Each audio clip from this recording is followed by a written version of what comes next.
ദൈവതിരുനാമത്തിന് മഹത്വം ഉണ്ടാകട്ടെ.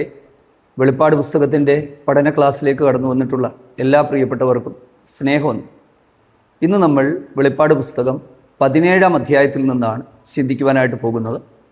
17, 18 അധ്യായങ്ങൾ ബ്രാക്കറ്റ് അധ്യായങ്ങളാണ്. അതായത് ഇതിന് മുൻപുള്ള 16-ാമത്തെ അധ്യായവും 19-ാമത്തെ അധ്യായത്തിൽ നിന്ന് വ്യത്യസ്തമായി 17-ാമത്തെ അധ്യായത്തിൽ മർമ്മം മഹദിയാൻ ബാബിലോൺ, വേശ്യകളുടെയും മ്ലേച്ഛതകളുടെയും മാതാവ്, ഒരു മഹാവേശ്യയുടെ ന്യായവിധിയും.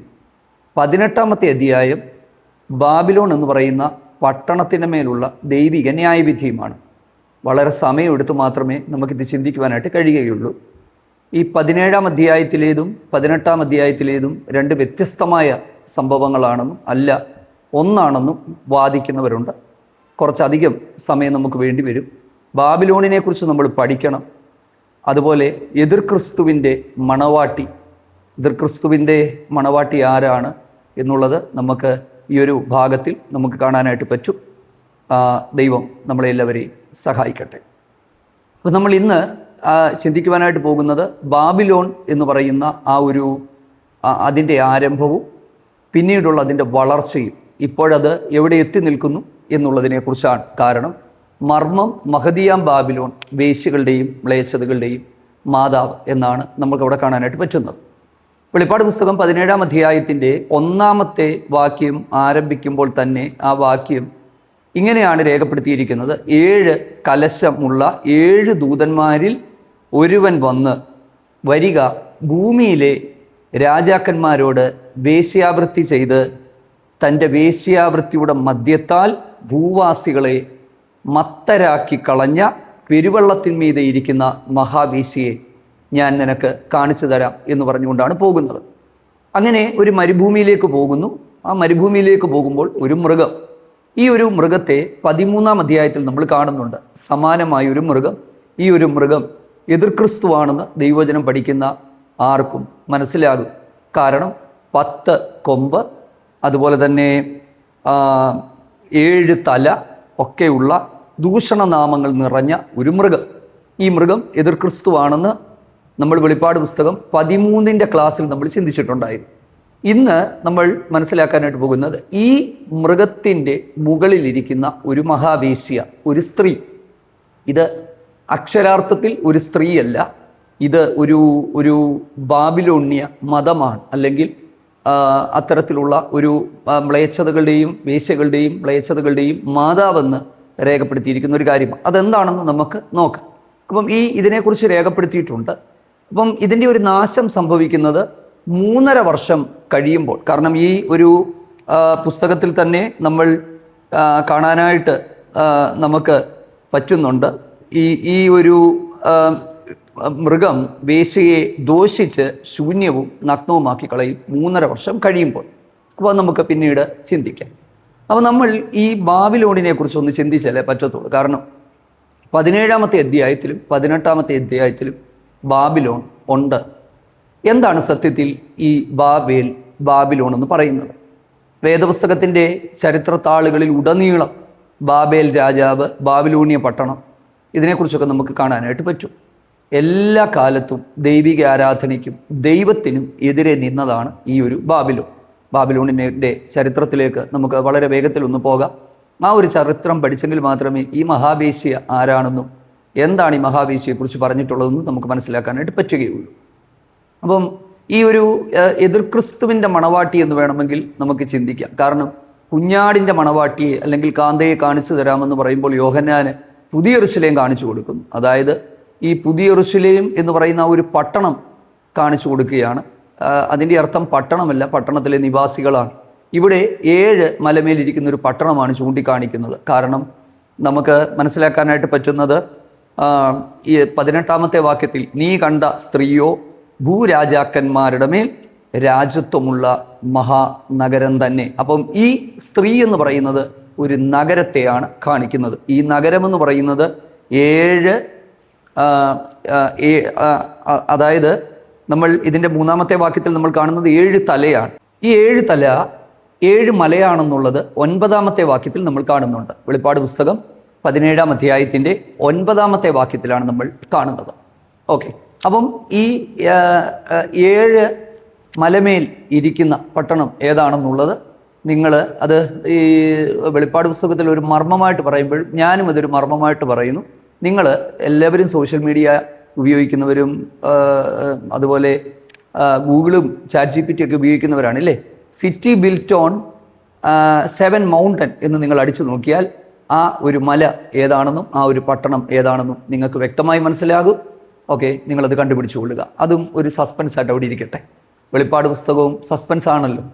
അപ്പം നമ്മൾ ഈ ഒരു ബാബിലോൺ എന്ന് പറയുന്ന ഈ ഒരു മഹാനഗരം ഏതാണെന്ന് നമുക്ക് ചിന്തിക്കാം. ഉൽപ്പത്തി പുസ്തകം 10-ാം അധ്യായത്തിൻ്റെ 6 മുതൽ 10 വരെയുള്ള വാക്യങ്ങളിൽ നമുക്ക് കാണാനായിട്ട് പറ്റും ഈ ഒരു മഹാനഗരവും ഈ ഒരു ബാബിലോൺ എന്ന് പറയുന്ന ആ ഒരു പട്ടണത്തെ പണിഞ്ഞ വ്യക്തി ആരാണെന്ന് വളരെ ലളിതമായിട്ട് ഞാൻ പറഞ്ഞ് മനസ്സിലാക്കിയാണ്. സത്യത്തിൽ നോഹയുടെ കാലത്തെ പ്രളയത്തിനനന്തരമായി ദൈവം ഭൂമിയിലെ മനുഷ്യൻ ചിതറി, അല്ലെങ്കിൽ നിങ്ങൾ പല ജാതികളായി തിരിഞ്ഞുപോയി ചിതറിപ്പോവുക, അല്ലെങ്കിൽ നിങ്ങൾ ഭൂമി മുഴുവനും നിറയാനാണ് പറഞ്ഞത്. പക്ഷെ മനുഷ്യൻ നിറയാനല്ല, കൂടിയിരിക്കാനാണ് ആഗ്രഹിച്ചത്. അപ്പോൾ അങ്ങനെ കൂടിയിരുന്നപ്പം നമ്മൾ ഇനിയൊരു പ്രളയം ഉണ്ടായാൽ നമ്മൾ ചിതറിപ്പോകാതിരിക്കാൻ നമുക്കൊരു പട്ടണം ഉണ്ടാക്കണമെന്ന് പറഞ്ഞ് സിനാറിൽ ഒരു ബാബേൽ ടവർ ഉണ്ടാക്കുന്നു. Tower of Babel, Shinar. ഈ ഒരു പട്ടണം ഉണ്ടാക്കിയത് ആരാണെന്ന് നമുക്കറിയില്ലെങ്കിലും 10-ാം അധ്യായത്തിൻ്റെ 6 മുതൽ താഴോട്ടുള്ള വാക്യങ്ങൾ നമുക്ക് വായിക്കുമ്പോൾ അവിടെ ഹാമിൻ്റെ പുത്രന്മാരിൽ കൂശിൻ്റെ മകനായ നിമ്രോദ് എന്ന് പറയുന്ന ഒരു വ്യക്തിയാണ് ഇത് ചെയ്തതെന്ന് നമ്മൾ മനസ്സിലാക്കേണ്ടതായിട്ട് വരും. അപ്പോൾ ഈ ഒരു നിമ്രോദ് എന്ന് പറയുന്ന വ്യക്തി അന്നത്തെ കാലത്തെ ഒരു നായാട്ടുകാരനായിരുന്നു, യഹോവയുടെ മുമ്പിൽ നായാട്ട് വീരനായിരുന്നു. അപ്പോൾ നിമ്രോദിനെ കുറിച്ച് നമ്മൾ മനസ്സിലാക്കുമ്പോൾ നിമ്രോദിൽ നിന്നാണ് ശരിക്കും ടവർ ഓഫ് ബാബേൽ തുടങ്ങുന്നത്, ബാബേൽ പട്ടണം. അതായത് ഈ നിമ്രോദ് എന്ന് പറയുന്ന ഒരു വ്യക്തി ദൈവത്തിനെതിരെ നിലനിന്ന ഒരാൾ, പ്രകൃതി ആരാധനയിലേക്ക് ജനത്തെ കൊണ്ടുപോയി സകല തരത്തിലുള്ള അസന്മാർഗികമായ പ്രവൃത്തികളും ആരാധനകളും കൊണ്ടുവന്ന് ഒരു വലിയൊരു കൂട്ടത്തെ ദൈവത്തിൽ നിന്ന് അകറ്റി ബാബിലോണിയ ആ ഒരു മതത്തിന്, അല്ലെങ്കിൽ ആ ഒരു ആചാരങ്ങൾക്ക്, പ്രകൃതി ആരാധന അങ്ങനെയുള്ള ആരാധനകളിലേക്ക് ജനത്തെ കൊണ്ടുപോയ ഒരാളാണ് ഈ നിമ്രോദ്. ഈ നിമ്രോദിൻ്റെ ഭാര്യയുടെ പേരാണ് സിർമാസിസ്. നിമ്രോദിൻ്റെ ഭാര്യയുടെ പേര് നമ്മളൊന്ന് ഓർത്തിരിക്കുന്നത് നല്ലതാണ്. നിമ്രോദിൻ്റെ ഭാര്യയുടെ പേരാണ് സെമിറാസിസ്. അപ്പം ഈ ഒരു സെമിറാസിസ് എന്ന് പറയുന്ന പേര് ഒന്ന് ഓർത്തിരിക്കുന്നത് നല്ലതായി. അപ്പം നിമ്രോദിൻ്റെ ഭാര്യയായ സെമിറാസിസുമാണ് ആ ഒരു കൾട്ടിന് അന്ന് നേതൃത്വം കൊടുത്തത്. എന്നാൽ പിന്നീട് സംഭവിച്ചത് ഈ ഒരു നിമ്രോദ് മരണപ്പെട്ടു എന്നാണ് പറയുന്നത്. നിമ്രോദ് മരണപ്പെടാനായിട്ടുള്ള കാരണം നിമ്രോദിൻ്റെ വല്യപ്പച്ചന്മാരായ അല്ലെങ്കിൽ ശേത്ത് ഈ നിമ്രോദിനെ കൊന്ന് കഷണമാക്കി ഈ പട്ടണങ്ങളിലെല്ലാം കൊടുത്തയച്ചു എന്നൊരു ചരിത്രമൊക്കെ പറയുന്നുണ്ട്. എന്തായാലും ഈ നിമ്രോദിൻ്റെ മരണശേഷം സെമിറാസിസ് ഈ ഒരു പാഷാണ്ഡ മതത്തിന് നേതൃത്വം കൊടുക്കുകയും ഈ ആരാധനകളെ മുമ്പോട്ട് കൊണ്ടുപോവുകയും ചെയ്തു. പിന്നീട് ഇവർ ഒരു ശരിയല്ലാത്ത ജീവിതം നയിച്ച് ഇവർ ഗർഭം ധരിച്ച് ഒരു മകനുണ്ടായി. ഈ മകൻ്റെ പേര് നിനസ് എന്നായിരുന്നു. എന്നാൽ പിന്നീട് ഈ നിനസ് നിമ്രോദിൻ്റെ അവതാരമാണെന്നും നിമ്രോദ് മശിഹയാണെന്നും ഒക്കെ പറഞ്ഞ് ഒരമ്മയും കുഞ്ഞും എന്നുള്ള നിലയിൽ ഈ ഒരാരാധന പതുക്കെ വളർന്നു. പിന്നീട് നമ്മൾ കാണുന്നത് വേദപുസ്തകത്തിൽ ബാലിൻ്റെ ആരാധന എന്നുള്ള നിലയിൽ സെമിറാസിസ്, അതുപോലെ തന്നെ ഈ ഒരു നിമ്രോദ്, ഈ ഒരു ആരാധന ഇങ്ങനെ തുടർന്നു പോന്നു. അതായത് വേദപുസ്തകത്തിൽ യഹോവയുടെ നാമത്തിലുള്ള ആരാധന നിലനിൽക്കുമ്പോൾ തന്നെ ഈ ഒരു ആരാധന ഇങ്ങനെ തുടർന്ന് മുമ്പോട്ട് പോവുകയാണ്. പ്രവാചകനായ ദാനിയേലിൻ്റെ പുസ്തകം 1-ാം അധ്യായത്തിൽ നമ്മൾ കാണുന്നത് നെബൂഖദ്നേസർ രാജാവ് ബാബിലോണിലെ ബാബേൽ രാജാവായിരുന്നു. ഈ ബാബേൽ രാജാവ് എന്താ ചെയ്തത്? യഹോവയുടെ ആലയത്തിൽ നിന്നുള്ള ഉപകരണങ്ങളെല്ലാം എടുത്തുകൊണ്ട് സിനാർ ദേശത്ത് തൻ്റെ ദേവൻ്റെ ക്ഷേത്രത്തിൽ കൊണ്ടുപോയി വെച്ച്. കണ്ടോ, അവൻ ഈ ദാനിയേൽ പ്രവാചകന്റെ പുസ്തകം വന്നപ്പോഴും ഈ സിനാർ വന്നു, ബാബിലോൺ വന്നു. ഈ നെബൂഖദ്നേസറിൻ്റെ ഭരണകാലത്താണ് ശരിക്കും പറഞ്ഞാൽ ഈ ഒരു ബാബിലോണിയ മതം, ബാബേൽ എന്ന് പറയുന്നത്, ബാബിലോൺ എന്ന് പറയുന്നത് അതിൻ്റെ പ്രതാപത്തിൻ്റെ ഉത്തുംഗ കോടിയിലേക്ക് എത്തുന്നത്. ഈ അന്നത്തെ ബാബിലോണിയ പട്ടണത്തെക്കുറിച്ചൊക്കെ ഞാൻ വിവരിച്ചാൽ നമുക്ക് അത്ഭുതകരമായിട്ട് തോന്നും. അതായത് പുരാതന ലോകാത്ഭുതങ്ങളിൽ ഒന്നായിരുന്നു ഈ ബാബിലോണിലെ ഈ തൂക്ക് വനം എന്നൊക്കെ പറയുന്നത്. അപ്പോൾ നമ്മൾ അടുത്ത ഒരു ക്ലാസ്സിൽ ഈ ബാബിലോണിയ പട്ടണത്തെക്കുറിച്ച് നമ്മൾ ചിന്തിക്കും. ഈ ഒരു പട്ടണത്തെക്കുറിച്ച് പറയുന്നത്, ഈ ഒരു പട്ടണം 60 മൈൽ ചുറ്റളവിൽ ഉണ്ടായിരുന്ന പട്ടണങ്ങൾ താമ്രവാതിലുകളായിരുന്നു. രാവിലെയും വൈകിട്ടും മാത്രമേ അത് തുറക്കത്തുള്ളൂ. അത്ര സുരക്ഷിതമായിരുന്നു. അതിൻ്റെ അകത്ത് കൊട്ടാരങ്ങൾ, നഗരവീഥികൾ, ഈ തൂക്കുവനം, 600 അടി ഉയരത്തിൽ നിൽക്കുന്ന തൂക്കുവനം, ഇങ്ങനെ പ്രതാപത്തിൻ്റെ ഉത്തുംഗ കോടിയിൽ നിന്ന ആ ഒരു ബാബിലോണിൻ്റെ ആരാധന. പക്ഷേ ദൈവം നീതിമാനായ ദൈവമായതുകൊണ്ട് പ്രവാചകനായ യിരെമ്യാവിലൂടെയുമൊക്കെ ഇതിൻ്റെ പതനം അരുളി ചെയ്തതുപോലെ ദൈവം അതിൻ്റെ പതനത്തിലേക്ക് അതിനെ കൊണ്ടുപോയി.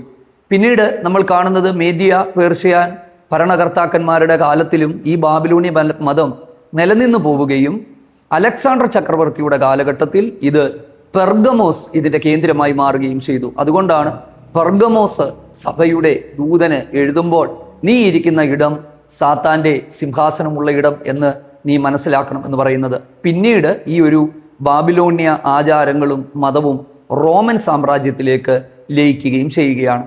നമുക്കറിയാം, ക്രൈസ്തവർ വിശ്വാസത്തിൻ്റെ ആരംഭ നാളുകളിൽ അവർ കഠിനമായ പീഡനത്തിലൂടെ അവർ കടന്നു പോവുകയും ഈ പിന്നീട് ക്രിസ്ത്യാനികളെ അല്ലെങ്കിൽ ആദിമകാല ഭക്തന്മാരെ റോമൻ ചക്രവർത്തിമാർ പീഡിപ്പിക്കുകയും ചെയ്തു. 10 വലിയ പീഡനങ്ങളുണ്ട്. പിന്നീടാണ് കോൺസ്റ്റന്റൈൻ്റെ ആ ഒരു മാനസാന്തരത്തിൻ്റെ, അല്ലെങ്കിൽ മാനസാന്തരം എന്ന് പറയാൻ പറ്റുമോ എന്നറിയില്ല, ആ കോൺസ്റ്റന്റൈൻ്റെ ഒരു മതം മാറ്റത്തിന് ശേഷം, റോമൻ ചക്രവർത്തിയായ കോൺസ്റ്റന്റൈൻ്റെ മതമാറ്റത്തിന് ശേഷം ഈ ബാബിലോണ്യ ആചാരങ്ങൾ ഈ പറയുന്ന ക്രൈസ്തവ ചിന്തകളോട് ചേരുകയും അതിലുള്ള പലതും ഇതിലേക്ക് കയറി വരികയും ആചാരങ്ങളും അനുഷ്ഠാനങ്ങളും ഇങ്ങനെ തുടർന്നു പോവുകയും ചെയ്ത് ഇത് ഒന്നിച്ചു പോകുന്നതായിട്ട് നമുക്ക് മനസ്സിലാക്കാനായിട്ട് പറ്റും. അപ്പം ഇതാണ് ശരിക്കും പറഞ്ഞാൽ ഈ ഒരു ബാബിലോണിൻ്റെ ചരിത്രം നമ്മൾ പഠിക്കുമ്പോൾ നമുക്ക് മനസ്സിലാക്കാനായിട്ട് പറ്റുന്നത്. അപ്പം ഈ ഒരു ബാബിലോണിൻ്റെ ഈ ഒരു ചരിത്രം അതിങ്ങനെ തുടർന്ന് മുമ്പോട്ട് പോവുകയാണ്. ഓക്കെ, ഞാൻ ഈ പറഞ്ഞ കാര്യങ്ങൾ നിങ്ങൾക്ക് ചരിത്ര പുസ്തകങ്ങളിൽ ഒക്കെ ലഭ്യമാണ്. ചരിത്രത്തിൻ്റെ താളുകളിൽ വളരെ വ്യക്തമായി രേഖപ്പെടുത്തിയിരിക്കുന്ന കാര്യങ്ങളാണ്. നമുക്ക് വളരെ വേഗത്തിൽ ഈ പുസ്തകത്തിലേക്ക് വരുമ്പോൾ 17-ാം അധ്യായത്തിലേക്ക് വരുമ്പോൾ അതിൻ്റെ 1, 2, 3 വാക്യങ്ങളിലേക്ക് നമുക്ക് പോകാം. ഞാൻ പറഞ്ഞു, എതിർ ക്രിസ്തുവിൻ്റെ മണവാട്ടി എന്നുള്ള നിലയിലാണ് ഈ ഒരു മഹാവേശിയെ കാണിച്ചിരിക്കുന്നത്. ഈ ഒരു മഹാവേശ്യ, അവൻ പറഞ്ഞു, ഈ ഒരു മഹാവേശി എന്ന് പറയുന്നത് ഒരു സ്ത്രീയല്ല, ഇതൊരു പട്ടണമാണ്. പട്ടണമെന്ന് പറഞ്ഞാൽ പട്ടണമല്ല, പട്ടണത്തിലെ നിവാസികളാണ്. എന്താണ് ഇതിൻ്റെ പ്രത്യേകതകൾ എന്ന് നമുക്ക് നോക്കാം. 1, ഈ സ്ത്രീയെക്കുറിച്ച് പറയുന്നത് ഭൂമിയിലെ രാജാക്കന്മാരുമായി വേശ്യാവൃത്തി ചെയ്തു. അതായത് ഈ ദൈവസഭ എന്ന് പറയുമ്പോൾ ദൈവസഭയ്ക്ക് അതിൻ്റെ ഒരു പ്യൂരിറ്റി ഉണ്ട്, അതിൻ്റെ ഒരു വിശുദ്ധിയുണ്ട്. ഇന്ന് സഭയ്ക്ക് രാഷ്ട്രീയം വേണോ, രാഷ്ട്രീയവും സഭയും തമ്മിൽ ചേരുമോ എന്നൊക്കെ ചിന്തിക്കുമ്പോൾ നമ്മളിവിടെ ഒരു കാര്യം മനസ്സിലാക്കണം. ഭൂമിയിലെ രാജാക്കന്മാരുമായി വേശ്യാവൃത്തിയിലേക്ക് പോവുക, അതായത് ദൈവം അനുവദിക്കാത്ത തരത്തിലുള്ള ഇടപെടലുകളിലേക്ക് പോയി ലോകവും സഭയും ഒന്നായി തീരുന്നൊരവസ്ഥയിലേക്ക് പോകുന്ന ദുഃഖകരമായ ഒരു കാഴ്ച നമുക്കിവിടെ കാണാനായിട്ട് പറ്റുകയാണ്. അതായത് ലോകത്തിൻ്റെ ആചാരങ്ങളും അനുഷ്ഠാനങ്ങളുമൊക്കെ ദൈവസഭകളിലേക്ക് പ്രവേശിച്ച് ഒരു വല്ലാത്ത അവസ്ഥയിലേക്ക് ആയിത്തീരുമ്പോൾ ഒരു കാര്യം നമ്മൾ ഓർക്കുക, അപ്പോസ്തോലന്മാരുടെ കാലത്തും യേശു ക്രിസ്തുവിൻ്റെ കാലത്തും ഒരിക്കലും അവർ ലോകത്തോട് അനുരൂപപ്പെടാനോ ഭരണം ഏറ്റെടുക്കാനോ ഒന്നും പോയിട്ടില്ല. ഇന്ന് ദുഃഖകരമെന്ന് പറയട്ടെ, ഈ ഒരു ഭരണം നേടാനും ഭരണത്തിൽ പങ്കാളികളാകാനും ഞങ്ങൾ വേണമെങ്കിൽ ഭരിക്കാമെന്നുള്ള നിലയിലുമൊക്കെ പോകുമ്പോൾ ഭൂമിയിലെ അതേ ചക്രവർത്തിമാരുമായും രാജാക്കന്മാരുമായുമൊക്കെ ബന്ധം സ്ഥാപിച്ച് അതിനോട് കൂടിച്ചേർന്ന് പോകുന്ന ദുഃഖകരമായിട്ടുള്ള ഒരു കാഴ്ചയാണ് നമുക്കിവിടെ കാണാനായിട്ട് പറ്റുന്നത്. അടുത്തത്, നമ്മൾ ഈ ഒരു ഭാഗത്തെക്കുറിച്ച് നമ്മൾ ചിന്തിക്കുമ്പോൾ നമുക്ക് മനസ്സിലാക്കാനായിട്ട് പറ്റുന്നത് എന്തുകൊണ്ടാണ് ഇതിനെ വേശ്യാവൃത്തി അല്ലെങ്കിൽ പരസംഗം എന്നൊക്കെ പറയുന്നത്. നമുക്കറിയാം, പഴയ നിയമ കാലഘട്ടങ്ങളിൽ യഹോവയാം ദൈവത്തെ വിട്ട് ലക്ഷ്യം തെറ്റിപ്പോകുന്ന പഴയ നിയമ ഇസ്രായേലിനെ പോലും പരസംഗം ചെയ്ത സ്ത്രീ എന്നാണ് ദൈവം വിളിച്ചത്. അതായത് ഈ പരസംഗം, വേശ്യാവൃത്തി എന്ന് പറയുന്നത് അക്ഷരാർത്ഥത്തിലുള്ള വേശ്യാവൃത്തിയല്ല, ദൈവത്തിൽ നിന്നുള്ള ഏകാഗ്രത വിട്ട് മറ്റേത് വഴിയിലേക്ക് നമ്മൾ പോയാലും അത് പരസംഗത്തിന് തുല്യമായ പാപമായിട്ടാണ് ദൈവം കണക്കാക്കുന്നത്. പ്രിയമുള്ളവരെ, എത്ര ഗൗരവമായി നമ്മുടെ ആത്മീക ജീവിതം നയിക്കണം എന്നുള്ളത് നമ്മൾ ഗൗരവമായിട്ട് മനസ്സിലാക്കണം. അടുത്തത്, പെരുവെള്ളത്തിൻ്റെ മീതെ ഇരിക്കുന്ന മഹാവേശ്യ. പെരുവെള്ളം എന്ന് പറഞ്ഞാൽ എന്താണ്?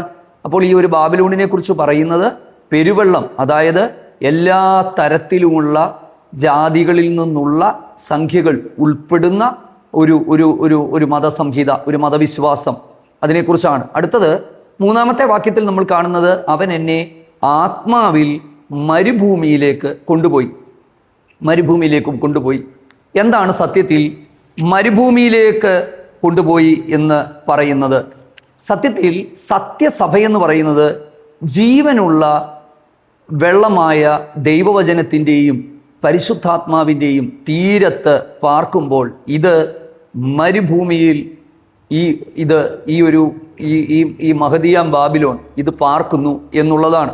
അതായത് ദൈവവചനമില്ല, പരിശുദ്ധാത്മാവിൻ്റെ ശക്തിയില്ല, ആത്മീയമായി വരണ്ട ഒരവസ്ഥയിൽ ഇത് മരുഭൂമിയിൽ കഴിയുന്നു എന്നുള്ളതാണ്. അടുത്തത് 2-ാമത്തെ വാക്യം വീണ്ടും നമ്മൾ കാണുന്നു, ഭൂമിയിലെ രാജാക്കന്മാരുമായി വേശ്യാവൃത്തി ചെയ്യുന്നു എന്നുള്ളതാണ്. അപ്പം വേശ്യാവൃത്തി ചെയ്തതുകൊണ്ടാണ് വേശ്യകളുടെ മാതാവെന്ന് പറയുന്നത്. കുറച്ചു മുമ്പ് ഞാൻ പറഞ്ഞതുപോലെ ഈ അപ്പോസ്തോലിക സഭയ്ക്ക് രാജാക്കന്മാരുമായിട്ടൊന്നും യാതൊരു തരത്തിലുള്ള ബന്ധവുമില്ലായിരുന്നു. അപ്പോസ്തോലിക സഭ രാജാക്കന്മാരെ കൊണ്ട് പീഡിപ്പിക്കപ്പെടുകയായി, ഇല്ലേ? എന്നാൽ ചരിത്രത്തിങ്കിൽ സംഭവിച്ചത് എന്താണെന്നറിയാമോ?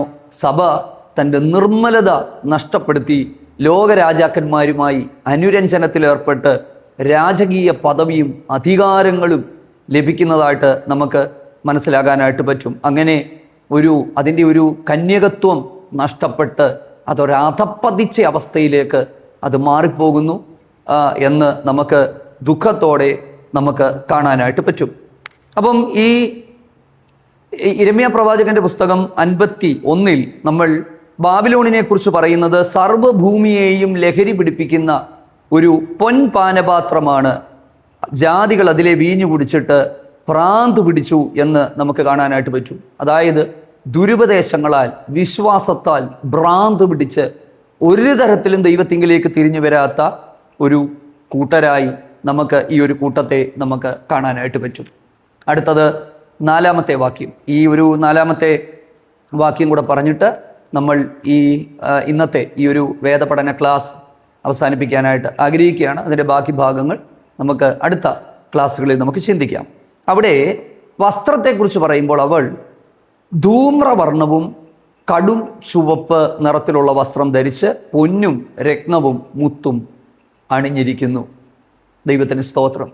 ദൈവസഭയെന്ന് പറയുന്നത്, ദൈവത്തിൻ്റെ മക്കളെന്ന് പറയുന്നത് ലോകത്തിൽ ജീവിക്കുമ്പോഴും ലോകത്തെ വേണ്ട എന്ന് കരുതി മുൻപോട്ട് പോകേണ്ടതാണ്. പക്ഷേ ഇവിടെ നിങ്ങളൊന്ന് നോക്കിക്കേ, കിരീടം വെച്ച്, രത്നങ്ങൾ വെച്ച്, പൊന്നു വെച്ച് ഒക്കെ നിൽക്കുന്ന ഒരു അവസ്ഥയെ നമുക്ക് കാണാനായിട്ട് പറ്റും.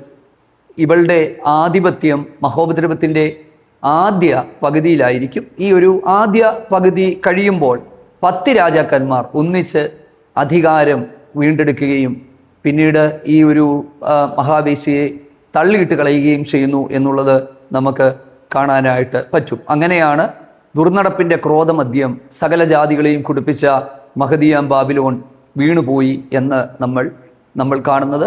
ഇതിൻ്റെ തുടർഭാഗങ്ങൾ അടുത്ത ക്ലാസ്സുകളിൽ നമുക്കുണ്ടാകും. ദൈവം നമ്മളെല്ലാവരെയും സഹായിക്കട്ടെ. നമ്മുടെ കാഴ്ചപ്പാടുകൾ അവർ നിത്യതയെ ലക്ഷ്യമാക്കി മുൻപോട്ട് പോകുവാൻ കർത്താവ് നമ്മളെ സഹായിക്കട്ടെ. ആമേൻ. God bless U.